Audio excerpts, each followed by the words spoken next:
Bienvenidos a Pater Noster. Os saluda vuestro hermano José Manuel Gutiérrez. Deja tu like y suscríbete. Saluda vuestro hermano José Manuel Gutiérrez.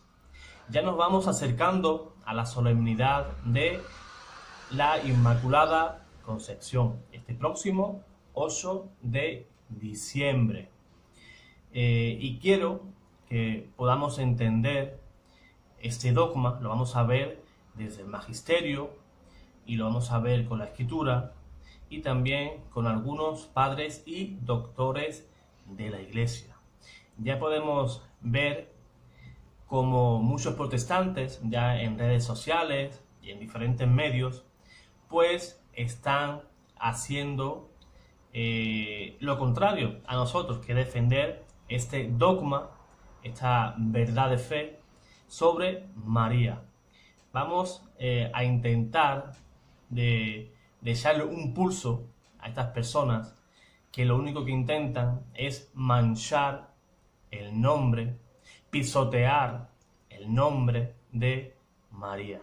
Solo hay una persona, por decirlo de alguna manera, que trata de pisotear a María, ¿verdad? Que no es otro que el mismo diablo. Pero ¿qué dice la escritura? Que su simiente le aplastará la cabeza.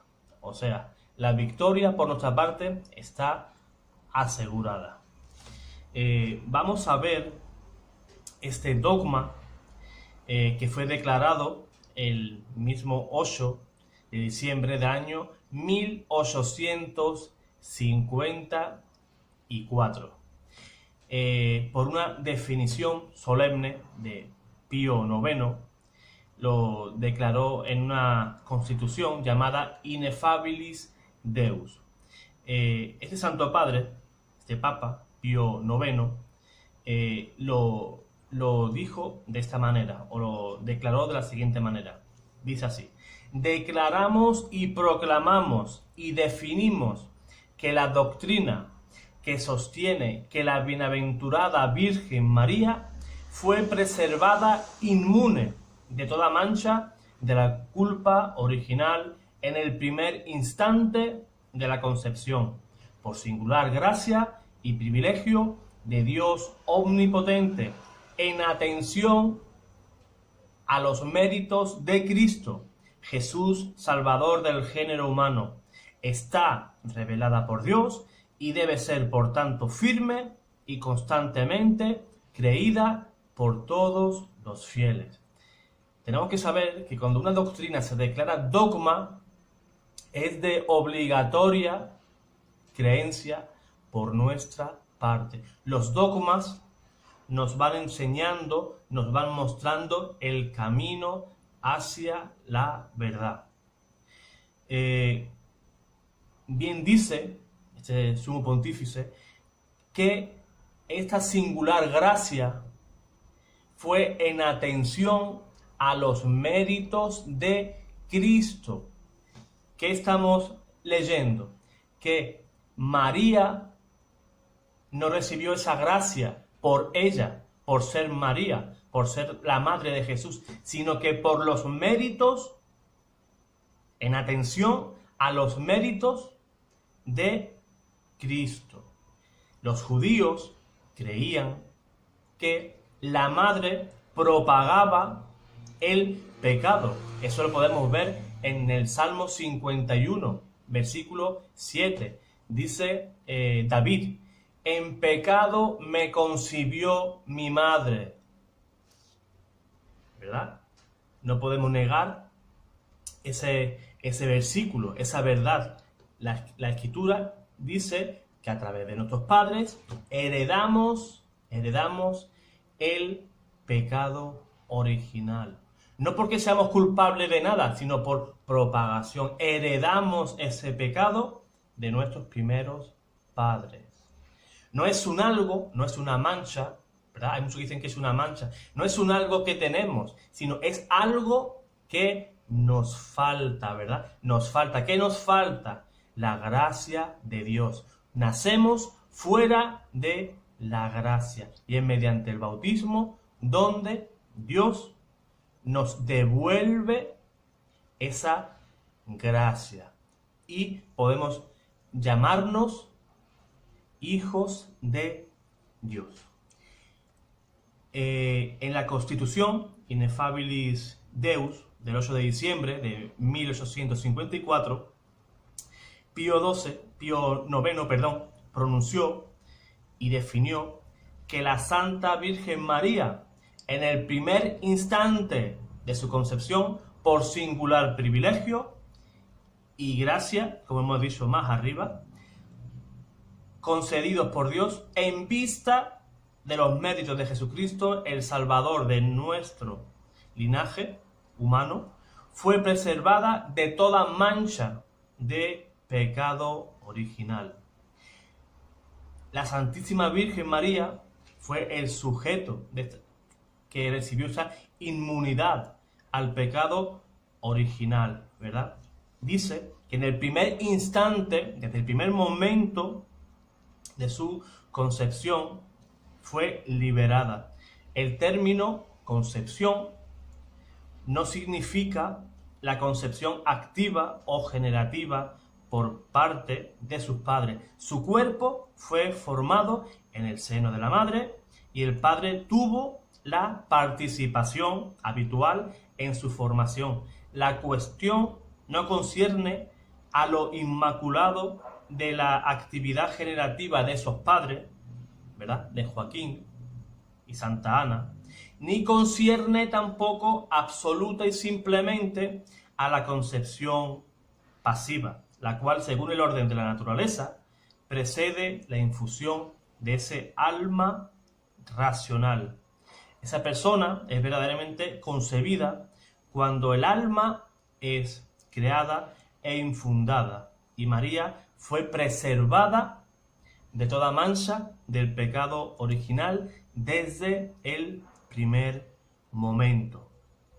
Podemos ver en la Escritura uno de los primeros versículos que ya van, ¿verdad?, ya van formando, ya el Señor va revelando, ¿verdad?, todas esas verdades de fe.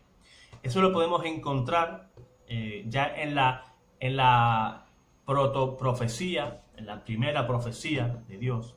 Lo podemos ver en Génesis capítulo 3, versículo 15.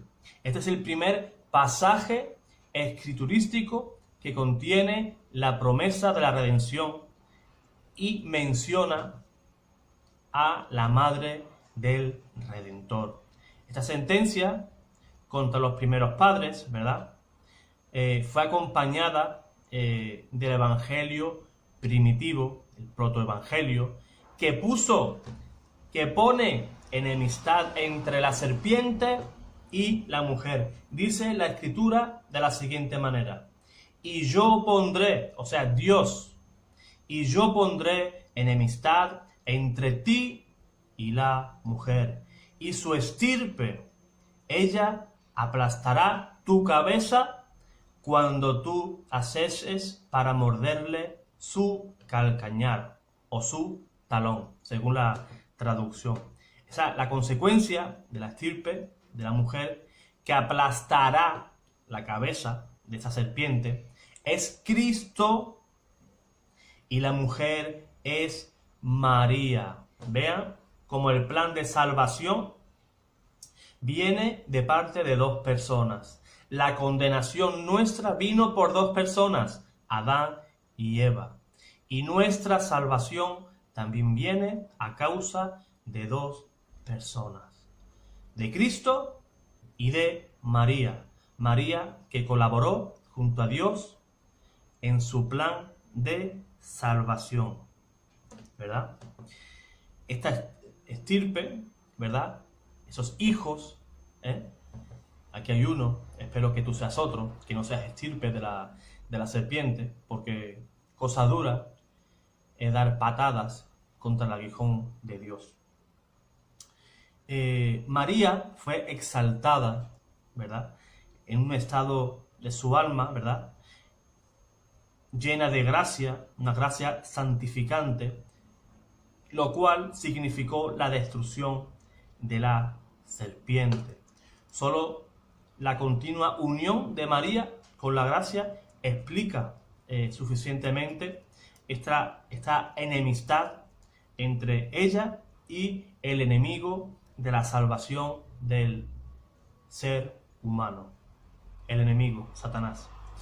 Podemos ver en Lucas 1:28 que muchos protestantes intentan darle la vuelta. Más adelante podemos hacer un estudio de esta palabra, que no le quepa duda. En Lucas 1:28 dice la palabra de Dios lo siguiente. El saludo del ángel, ¿verdad? El ángel entra a los aposentos de María y le dice: ¡Salve, llena de gracia! Ese fue el saludo que le dio el ángel Gabriel en Lucas 1:28. Indica una abundante gracia, una gracia sobrenatural, una persona agradable a Dios, un estado del alma, ¿verdad? Ahí podemos encontrar, donde otros no quieren ver, la Inmaculada Concepción de María. Que Jaritomene, llena de gracia, en castellano no podemos entender en profundidad esta palabra. Una palabra que no tiene traducción a ningún idioma. Algo único para María, una mujer única y la única mujer que ha parido a Dios. ¿Qué quiere decir que Jaritomene? La que está llena de gracia. ¿Pero cuándo? ¿Ahora? ¿Una gracia que podemos perderla de aquí a 5 minutos? No. Una gracia que no se pierde. Colmada. Colmada. Quiere decir que está llena de gracia desde que nació hasta ahora, hasta este momento y hacia el futuro. Una gracia que no se va a perder. Eso significa la palabra que Jaritomene, que no tiene una traducción exacta ni al castellano ni a ningún otro idioma, ¿verdad? Hay muchos apologetas protestantes que dicen que María no fue llena de gracia, contradiciendo totalmente la escritura, y que ella no podía, ¿verdad?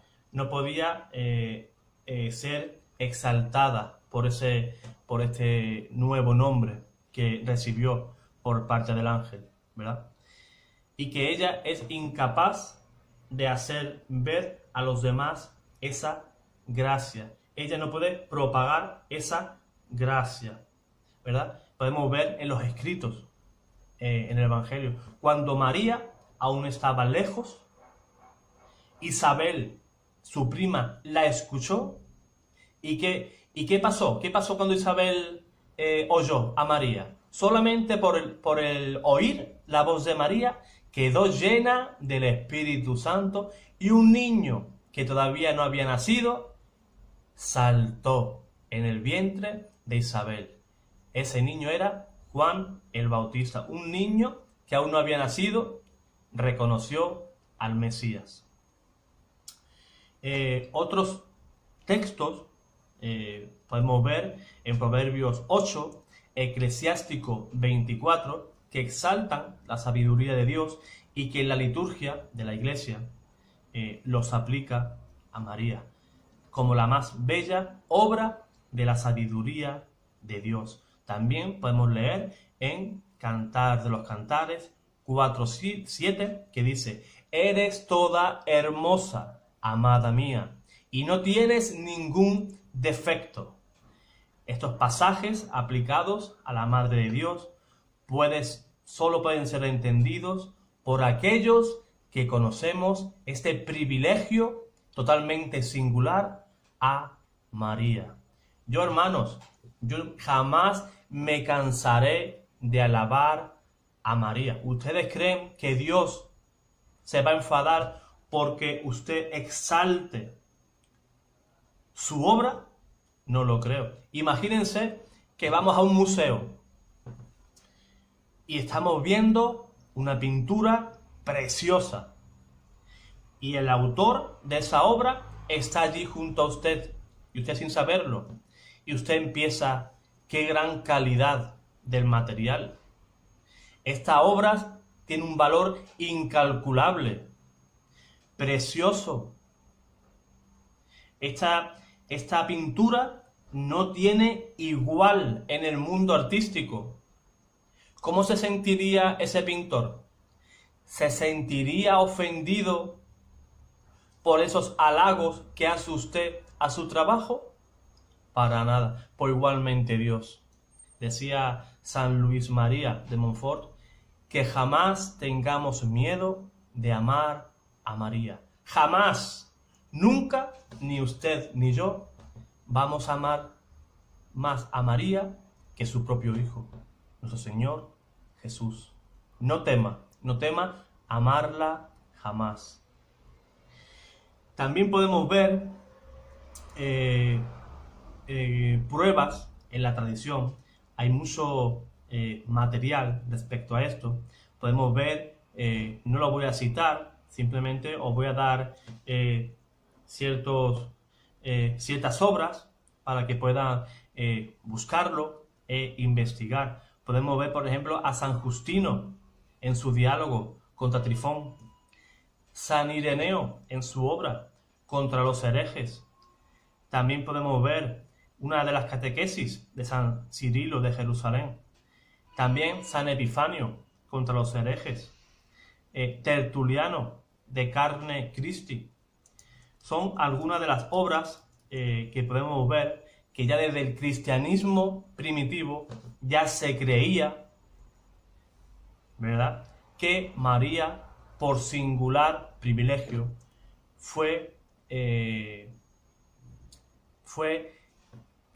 nacida sin pecado original.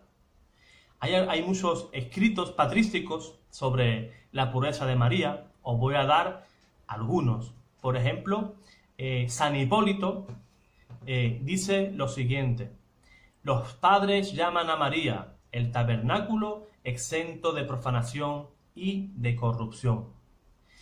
Orígenes la llama digna de Dios, inmaculada del Inmaculado, la más completa santidad, perfecta justicia, ni engañada por la persuasión de la serpiente, ni infectada con su venenoso aliento. Esto lo podemos ver en su homilía Indeversa. San Ambrosio dice lo siguiente: es incorrupta, una virgen inmune por la gracia de toda mancha de pecado. Eso lo podemos ver en su sermón número 22 sobre el Salmo 118. Máximo de Turín la llama morada preparada para Cristo, no a causa del hábito del cuerpo, sino de la gracia original. Podemos ver San Agustín refutando a Pelagio, ¿verdad? Si recuerdan a Pelagio, Pelagio era un hereje, el cual negaba el pecado original.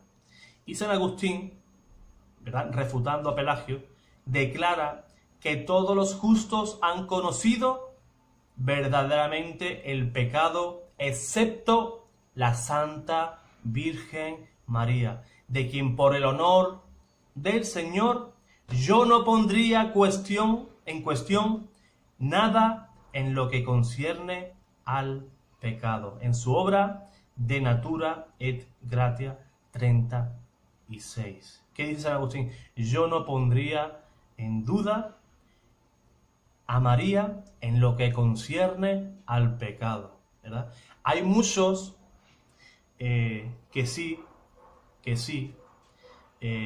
ponen en cuestión este punto, ¿verdad? San Jerónimo, en su obra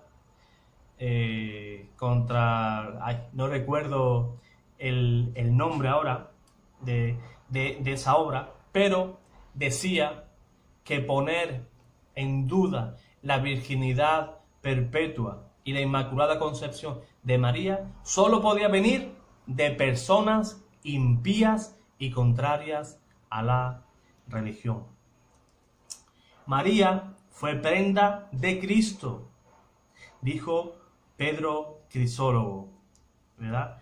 Qué gran cantidad de material tenemos desde la iglesia primitiva hasta nuestros días sobre María. Y esta doctrina, a través de los siglos, la iglesia la fue poniendo en claro. San Juan Damasceno, por último, en su homilía de la Natividad, dice y considera que la influencia sobrenatural de Dios en la generación de María ha de ser extendida también a sus padres, o sea, a San Joaquín y a Santa Ana. Dice de ellos que durante la generación fueron colmados y purificados por el Espíritu Santo y librados de la concupiscencia sexual. Según Damasceno, San Juan Damasceno, dice, o explica, que desde siempre el elemento humano de su origen, el material del cual fue formada María, fue también puro y también fue santo, ¿verdad? Y que María fue exenta de toda mancha de pecado, tanto original como personal. Muchos otros escritores enseñaron también que María nació virgen y nació de una virgen, de Santa Ana, y que fue concebida de un modo milagroso cuando aún María, en el seno de su madre, acompañaba al templo Joaquín, a la madre de María, y se encontraron en la puerta dorada del templo, y que allí fue donde María fue concebida. Esto lo escribió Trombelli en el año 948. Esto lo podemos encontrar en la Summa Aurea. También podemos ver en las revelaciones, eso para aquellos católicos, ¿verdad?, que les gustan mucho las revelaciones, que van detrás de algunas revelaciones. Santa Catalina Emmerich, en una leyenda apócrifa, también nos habla de esa milagrosa concepción de María. Yo espero, hermano, haberte puesto un poco en claro lo que significa la Inmaculada Concepción. Todo aquel que habla en contra de María está bajo la influencia de la otra estirpe, ¿verdad? Solo hay dos estirpes: la estirpe de la mujer y la estirpe del diablo. Dice en Apocalipsis, capítulo 12, que el diablo, como no pudo luchar contra María, vino a hacernos la guerra a nosotros, a los hijos de María, a los hijos de la mujer, ¿verdad? Los que guardamos los mandamientos y guardamos el testimonio de nuestro Señor Jesús. Lo podemos ver en nuestros días. ¿A quienes persiguen? ¿A los protestantes? Para nada. Ya podemos ver tristemente cómo la Iglesia está siendo perseguida en muchos países de Sudamérica, Chile, Nicaragua, ¿verdad? No persiguen a otros, nos persiguen a nosotros, los que guardamos el verdadero testimonio de nuestro Señor Jesús en su santa Iglesia, ¿verdad? Así que, hermanos, espero que te haya servido este vídeo. Si te ha gustado, si te ha sido válido para aprender, te pido que compartas, porque así también, compartiendo, evangelizas. Y una última cosa, hermano: esfuérzate y sé valiente. Dios te guarde y Dios te bendiga.